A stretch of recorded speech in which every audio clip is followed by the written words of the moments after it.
ప్రధాని మోదీ ఫ్రాన్స్ దేశ పర్యటన కొనసాగుతోంది. ప్యారిస్లోని ఎలిసీ ప్యాలెస్లో ఆ దేశ అధ్యక్షులు ఇమాన్యుయల్ మ్యాక్రాన్ ఘన స్వాగతం పలికారు. ఆ తర్వాత ఇద్దరు కలిసి డిన్నర్ చేశారు. ఈ సందర్భంగా ఇరువురు నేతలు ఆలింగనం చేసుకున్నారు. దీనికి సంబంధించిన ఫోటోలను సోషల్ మీడియాలో షేర్ చేశారు ప్రధాని.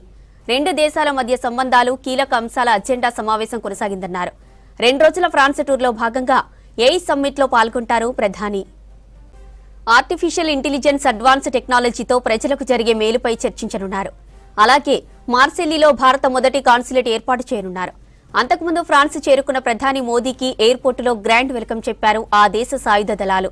సాయుధ దళాల స్వాగతానికి సంబంధించిన ఫోటోలను సోషల్ మీడియాలో షేర్ చేశారు కేంద్ర విదేశాంగ శాఖ స్పోక్స్ పర్సన్ రణధీర్ జైస్వాల్.